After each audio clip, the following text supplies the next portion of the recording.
En todas las redes, Twitter, YouTube, Instagram, en su handle Careo Semanal. Ahí nos pueden ver. Estamos ahora y vamos a recibir de manera virtual al ex director de presupuesto y viceministro de Hacienda, don Luis Reyes, una figura de primera línea, un peso pesado. 5 años en la programación monetaria del Banco Central, inicialmente, asesor del Secretariado Técnico, lo que ahora es Economía, Planificación y Desarrollo, y ex director de presupuesto del pasado hasta el pasado gobierno, hasta el agosto del año pasado. Así que estamos en presencia de... En presencia no, pero bueno, es virtual. En comunicación. Es la comunicación. La estamos aquí telepresencia. Con Luis Reyes. Bienvenido, señor Luis Reyes. Saludos a todos. José, un placer estar con ustedes en Careo por primera vez. No, yo te agradezco la deferencia tuya de participar aquí en este esfuerzo que estamos haciendo de llevar información, contenido, contextualizar los temas, la entrevista de calidad como la que vamos a tener contigo. Me acompañan José Almanzar y Luis Polanco. Nada, déjame iniciar con la primera pregunta.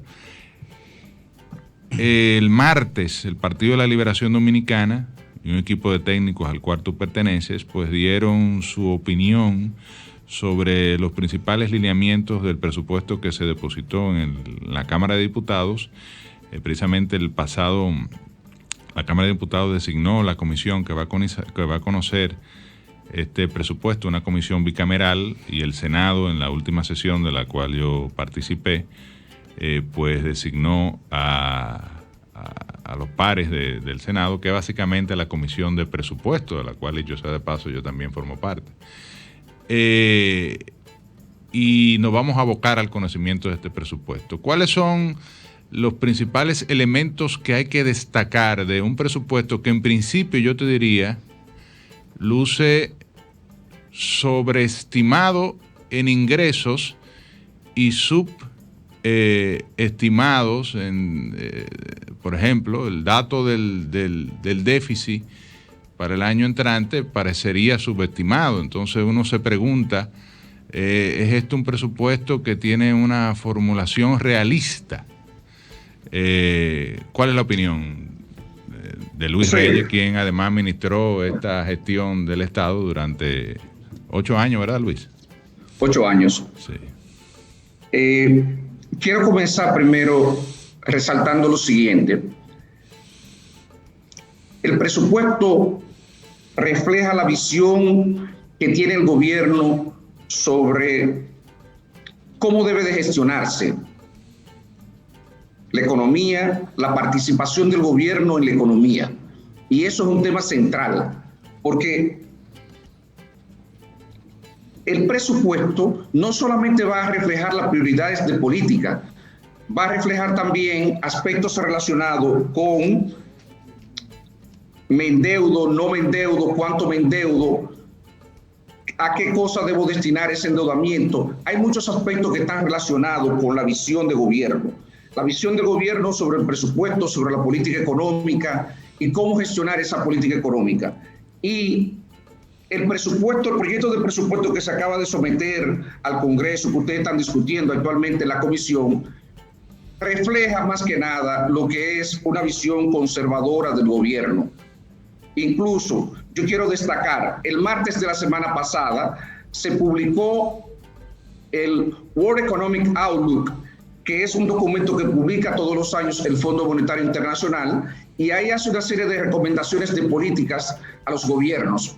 Y una de las cosas que destaca es la necesidad de no bajar los déficits públicos de golpe, de manera acelerada, porque va a tener consecuencias en la recuperación de la economía y eventualmente en el empleo.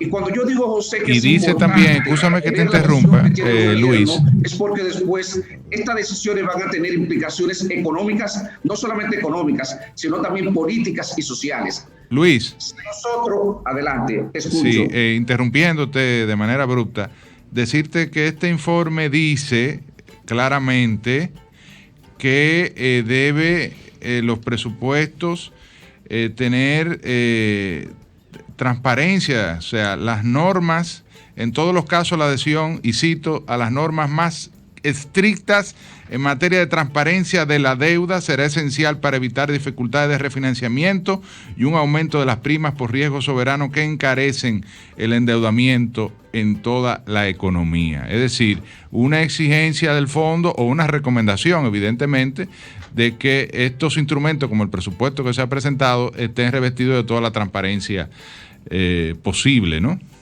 Porque se percibe que, por ejemplo, el dato del déficit es un dato subestimado, quizá para no incrementar o sea, para un tema de estrategia de colocación de deuda en los mercados internacionales, pero al final de cuentas se dan cuenta o no se dan cuenta. Subestimar el déficit no te ayuda, porque recuérdate que los inversionistas internacionales son expertos sobre la economía local, claro, y sobre todas las economías donde ellos deciden que van a comprar instrumentos de deuda. A ellos no lo va a sorprender con una subestimación del déficit. Por el contrario, ellos te van a corregir el déficit y posiblemente las empresas calificadoras de riesgo van a disminuir la calificación de riesgo del país, van a aumentar, a disminuir la calificación de riesgo del país, y eventualmente eso va a tener un costo para la colocación de deuda. Pero más que nada va a afectar la credibilidad de las políticas del gobierno. Y por eso es que nosotros hemos insistido en la necesidad de que sea todo lo transparente que requiere el momento, porque eso va a apuntalar la credibilidad del gobierno. No hacemos nada con que el gobierno ahora plantea un déficit de 3%, bajar de 9-10% a 3%, cuando sabemos que eso va a ser prácticamente imposible, y a partir de julio del próximo año vamos a tener un presupuesto suplementario reconociendo las desviaciones que va a tener, que hayamos incurrido respecto a ese 3%, tanto en el gasto como en los ingresos. O sea, plantear un nuevo déficit a partir de julio. Eso es lo que hemos invitado la atención de las autoridades. Y cuando el fondo señala esa recomendación, el fondo lo hace porque sabe que cuando no se es transparente, eventualmente eso termina afectando la credibilidad, la reputación de las políticas de un gobierno, y eventualmente eso dificulta que la ciudadanía valide cualquier esfuerzo que se vaya a hacer para aumentar eventualmente la presión tributaria. No olvidemos que nosotros nos estamos endeudando muy rápidamente como resultado de la pandemia, sí, y que eventualmente el país va a tener que abocarse a una reforma tributaria de gran calado para poder reordenar las cuentas fiscales, como nosotros decimos en el argot de los economistas, para hacerla sostenible. Y si se ha perdido reputación como resultado de que no se ha manejado con la transparencia debida las cuentas fiscales, entonces el pueblo no va a consentir, no va a permitir que quizás nosotros discutamos o llevemos a cabo una reforma en los términos que se requiere en la actualidad.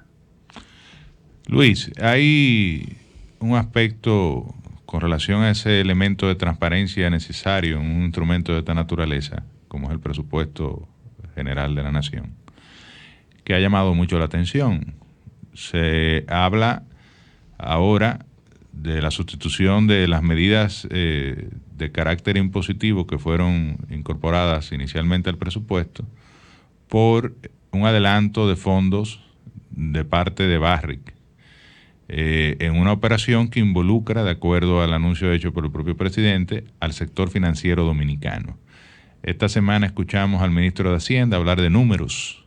Dijo que eran alrededor de 90 millones de dólares de adelantos que se iban a recibir por parte de Barrick, y al ministro de Economía, Planificación y Desarrollo decir que esto no es deuda. ¿Cuál es tu opinión, primero, sobre finalmente cuál es el mecanismo que se va a utilizar? Si es monetizar el ingreso futuro, emitir papeles, si es adelantar con un descuento, si es adelantar, no sé, en función de una proyección de los precios a futuro y entonces contratar un seguro. ¿Qué es lo que se va a hacer? Porque no sabemos. Mira, cuando nosotros decimos que hay que ser transparente, a eso es que nos referimos. En ese proyecto de presupuesto hay aspectos que son de una dimensión tal que requieren, no estamos hablando de simples detalles, estamos hablando, por ejemplo, de la venta de un activo. Y entonces decimos, bueno, pero ¿cuál activo es que el gobierno está pensando enajenar? Que ahí son 89 mil millones de pesos, me parece. Activo? Está pensando cederlo total o parcialmente al sector privado, o está pensando hacer una titulización de los flujos futuros esperados en los diferentes activos que tiene el gobierno. Para el público que nos escucha, el gobierno podría vender las acciones en una empresa que sea la dueña de las plantas o de la planta como Punta Catalina o de las otras plantas que el gobierno es parcialmente dueño. O podría tomar los beneficios que generarían esas plantas en los próximos 5 años y cederlo para tener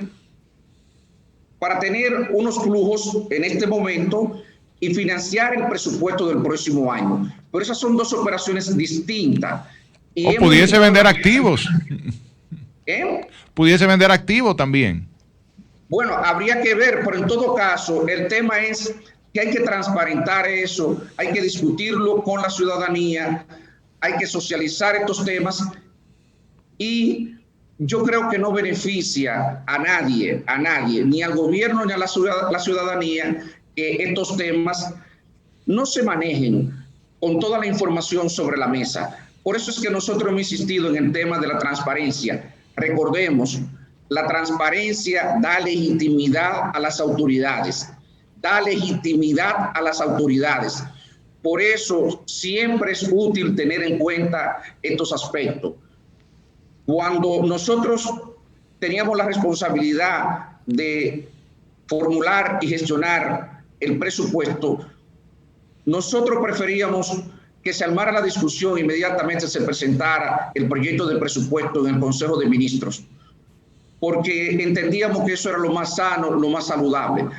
A veces, cuando uno es autoridad, no siempre tiene la opción de plantear lo que mejor convendría quizás a los intereses del gobierno y de la ciudadanía. Pueden haber coyunturas muy complejas, pero es preferible siempre que eso se aborde de una manera abierta y transparente y plantear por qué no es posible que yo en estas condiciones pueda adoptar la mejor decisión. Y eso es el énfasis que hemos puesto en este momento. A todos nos conviene que se hagan las operaciones de la forma más transparente posible. Don Luis, yo estoy viendo las estimaciones de los ingresos corrientes en el proyecto que se dio a conocer, que evidentemente pues será reformulado. Y veo, ¿cómo usted la analiza? ¿Usted entiende que son estimaciones que pueden responder a la realidad? ¿O usted entiende que ahí hay un ejercicio de optimismo excesivo? Mira, buena pregunta. En el mismo documento que hicimos referencia, que fue publicado por el Fondo Monetario Internacional el martes de esta misma semana, ahí en la página 165, en una tabla aparecen las proyecciones de crecimiento de la economía dominicana para este año y para el próximo año. Para este año aparece un crecimiento real negativo de menos 6%. Para el próximo año aparece un crecimiento positivo de 4%.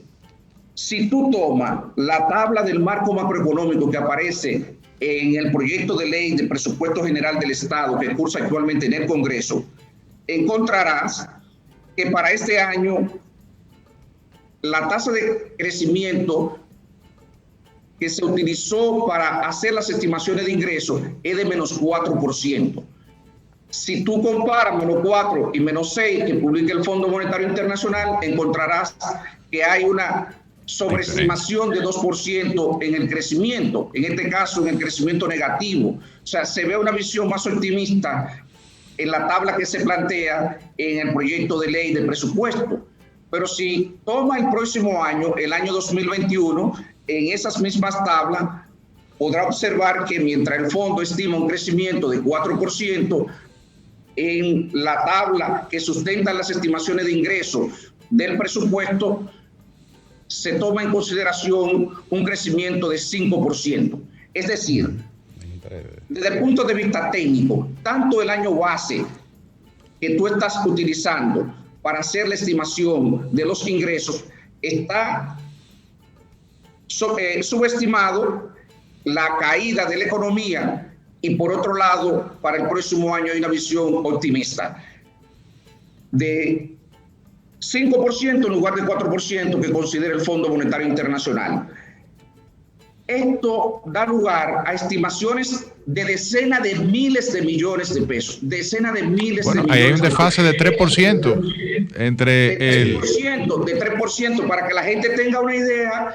Cada 1% del Producto Interno Bruto equivalen a 40,000 millones de pesos aproximadamente. Para el próximo año, 44,000, 45,000 millones de pesos. O sea que inicialmente es un desfase de 130,000 millones de pesos más o menos. 130,000 millones de pesos que la base yo le estoy sobreestimando en 130,000 millones de pesos.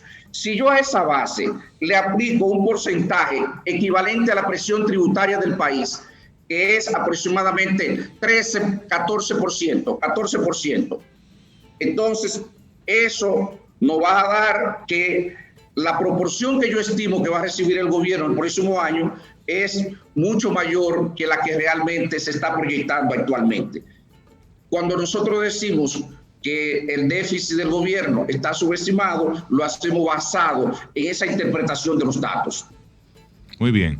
Luis, evidentemente eso nos pone un panorama para el gobierno, yo diría que bastante, o para la economía dominicana en sentido general, para todos, un panorama bastante delicado.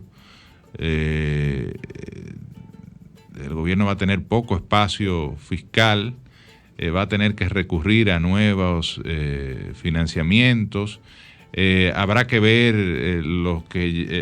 las operaciones que están establecidas como la venta de activos sí se dan, porque esa venta de activos tienen que, aparte del elemento jurídico, legal y si procede o no, tienen que conseguir los compradores, los procedimientos para colocar esas acciones o esos activos o las operaciones que sean, y los valores, porque el mercado que determina finalmente a cuánto tú va a adquirir un activo. Y dicho sea de paso, se ha hablado mucho de que, por ejemplo, en el caso de Punta Catalina, si está incluido ahí, porque no lo dice exactamente así, pudiese haber una estimación del valor de las acciones de Punta Catalina que ya está en el presupuesto, y lo primero que te dirá el comprador, bueno, pero si tú le estimas en $1,700 millones, ¿por qué me la quiere vender en 2.500, 2.600, que probablemente sea un valor más cercano al que realmente tienen esas acciones? Pero todo determinará, el mercado lo va a determinar, el momento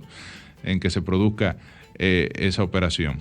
Pero lo más preocupante es que esto, evidentemente, ya el presidente Abinader lo adelantó, nos convoca a una revisión del esquema fiscal dominicano, y ha convocado al Consejo Económico y Social para el conocimiento de un pacto fiscal que deberá derivar en una reforma tributaria. ¿De qué magnitud tú estimas que sería esta reforma? ¿Cuál sería el tipo de reforma que necesitamos para poder sortear esta crisis económica con los datos que tenemos a mano, con las estimaciones que tiene el Fondo Monetario Internacional para el desempeño económico del año que viene? Una reforma que eventualmente entraría en vigor a partir del año 2022. ¿Cuál sería esa reforma tributaria así a grosso modo? Una precisión técnica para que podamos contextualizar tu pregunta, José. Lo primero es que las cuentas fiscales, y eso es un mandato constitucional, dice, es responsabilidad del gobierno hacer que las cuentas fiscales sean sostenibles en el tiempo. ¿Qué significa sostenible en el tiempo, José? Y luego añadimos todo lo otro que habría que añadir a la reforma. Lo primero es, las cuentas fiscales son sostenibles técnicamente cuando las obligaciones esperadas de mediano, largo plazo, el gobierno puede cubrir esas obligaciones, por lo menos el pago de los intereses de esas obligaciones, con el exceso que queda de los ingresos descontado el total de gasto y excluyendo de esos gastos el pago de los intereses. Esa es simplemente lo que se necesita. Es decir, es como la parte que nosotros ahorramos de nuestros ingresos para tú amortizar tu tarjeta de crédito. Si yo puedo amortizar por lo menos la totalidad de los intereses que me genera la tarjeta, pues la deuda no debería de crecerme en principio. No debería de crecerme en principio. Y eso se aplica exactamente igual a los gobiernos. Un gobierno debe de fijar su atención en cuanto es la proporción de los ingresos que destina al pago de los intereses de la deuda y debería por lo menos de cubrir esa proporción. En este momento, la situación de la economía dominicana, nosotros decimos, se ha deteriorado precisamente porque la proporción de los ingresos que podemos destinar al pago de los intereses de la deuda pública es muy baja. Eso es entendible por el esfuerzo que han tenido que hacer los gobiernos para poder atender las necesidades que ha provocado la pandemia del COVID-19. Ahora, eso no es lo único que tú debes de incorporar. Yo te podría decir de golpe, eso debería de dar más o menos como 2,5% del Producto Interno Bruto. Esa proporción, los ingresos que el gobierno debería de destinar. En condiciones normales, calculemos que el gobierno podría volver a un superávit primario de 1% del PIB y la reforma fiscal debería de darle 1.5% adicional para poder destinarlo a ese aspecto, a darle sostenibilidad a las cuentas fiscales. Pero eso no es lo único. Un gobierno tiene prioridades de políticas, tiene necesidades de la ciudadanía que tiene que atender. Recordemos que el propósito de un gobierno no es gestionar solamente la deuda pública, es atender las necesidades ciudadanas. Y ese aspecto hay que ponderarlo a la hora de hacer la reforma. ¿Cuánto más nosotros vamos a requerir? Posiblemente tengamos que ir a una reforma fiscal de 2,5% del Producto Interno Bruto, por lo menos, y eso, por la magnitud de esa reforma, ¿cómo tú llegas ahí? No se va a poder hacer todo en un solo año. Tendremos que hacer una reforma fiscal en varias etapas, en 2 etapas por lo menos. Eso es lo que yo calculo y nos llevaría a una reforma fiscal de 2,5%, no menos de ahí. Eso es lo que yo calculo, 2,5% del Producto Interno Bruto. Y eso incluiría eliminación de incentivos, eso incluiría incremento de base de impuestos de consumo, eso pudiese incluir incrementos de tasas, tanto de impuestos sobre la renta como de impuestos al consumo.